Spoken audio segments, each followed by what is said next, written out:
This is actually pure madness. I'm chilling with an Arsenal legend, John Hartson, blood. I think he's as opinionated as me, fam. I don't know about that. I've heard you on Arsenal TV. Have you heard you on BT when you started matching day? Oh, mate.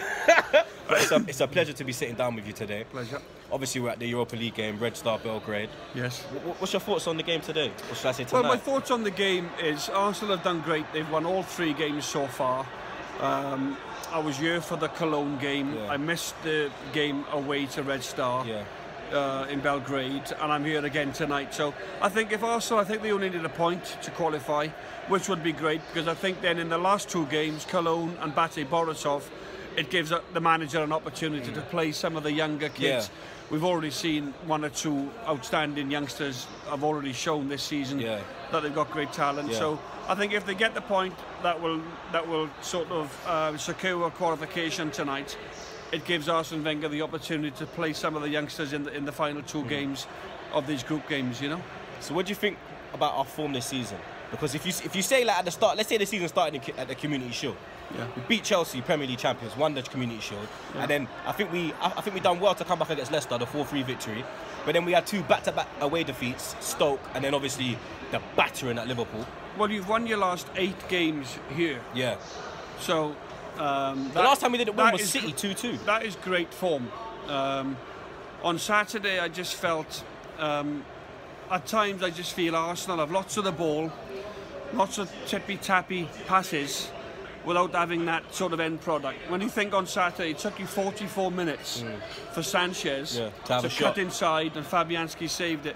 Swansea went 1-0 up, and Swansea were like, you can have as much ball as you want, you're not really affecting us. We're quite happy for you to have the ball, but we're not in any danger. And then 3 or 4 minutes into the second half, Kolasinac got forward and scored 1-1, and I just felt then to give the crowd a lift, and I generally felt then that Arsenal would go on then and win the game. The crowd got a lift, but I just think sometimes you're looking for that spark. If it comes early in the game, you're capable of winning games 3, 4, 5. But while it's 0-0, I think the crowd can get a little bit restless at times. But in terms of your form, you know, to have won your last 8 games on the bounce, the Belgrade players have just come out. Form. Yeah, here they come. Yeah. The fans are going wild. It's exactly the same team, by the way, that started in Belgrade 2 weeks ago. So, and I think they gave us a bit of problems. Yeah, they did. I think they defended well. It took us a while to break them down. They're a good team on the counter-attack. Yeah. They've got pace out wide. They've got pace up top. I'm glad Jack Wilshere's starting tonight. I'm looking forward to watching Jack. So speaking of Jack, yes, Southgate's come out and he said that he's not picking Jack. For me, I'm a bit like, if Wenger's not going to pick Jack, why is Gareth going to pick Jack? I believe that Jack, when you look at the England midfield, there's a lot of midfielders, isn't it? But there's not a lot of creative midfielders. You understand? It's only really Winks from down the road, which I don't like to really admit, and obviously Jack. Well, I've always been a big fan of Jack Wilshere, but the issue you've got with Jack is that can he string 10, 15 games together without getting injured? Yeah. He's got a history of getting injured. It's not his fault. It's very unfortunate for him. But of late, he's been playing. Wenger says he's been training really, really well with the group. He's played a couple of games, especially in the Europa League, and he's proven his fitness. And against Bate Borisov away, some of the things that he was doing was absolutely magic. You know, his balance was there, his touch looked as if it was back.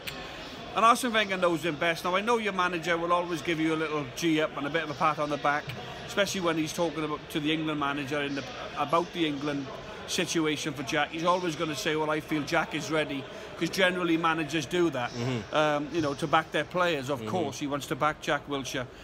I'm a little bit surprised that Gareth's not put him in the squad, just to give him a few minutes and get him back amongst the group. Yeah, exactly. But there we are, it's his prerogative, and all Jack Wilshere can do is go and show a good attitude, get back out onto the pitch, play regular games, finish games, 90 minutes, prove your fitness, and then for me, he's a must.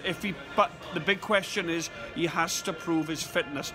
Jack Wilshere, his ability has never been in question. It's true. He's always had great ability. His fitness. You know, his balance, that way to pass.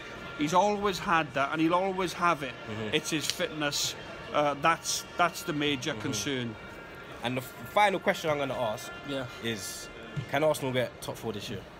Well, it's a big one, because I think that... Do you think we can get top 4, or do you think we're going to do it for Europa League? Or do it for League position? I think like Manchester United last season, who I think, did they finish 5th or 6th? 6th. I'm not quite sure. We finished 5th. But I think they prioritised the Europa League last season. They beat Ajax in the final, and they're there now in the Champions League. I think Arsenal personally should prioritise this trophy and win it, and that's a good way into the Champions League because of the competition. You've got the 2 Manchester clubs that are flying. You've got Chelsea that I think will come good again. Yeah. You've got Spurs in unbelievable form, and you're not quite sure when Liverpool can put a run together. So Arsenal, if it's going to be the 2 Manchester clubs and Chelsea, then Arsenal have to finish above Tottenham and Liverpool to finish in the top 4. That's a big ask, unless they can get 3rd. I feel generally their best way into the Champions League is to prioritise and go and try and at least win this Europa League Cup. Well, thank you for chilling with me. It's my pleasure, mate. And next time I see you, hopefully we'll have top 4 in Europa League as well. Thank you. I've got to get myself now another 4 miles. Yeah, look, he's got to go back over there. Up to that gantry. I wish you the best of luck. Nice one. Pleasure.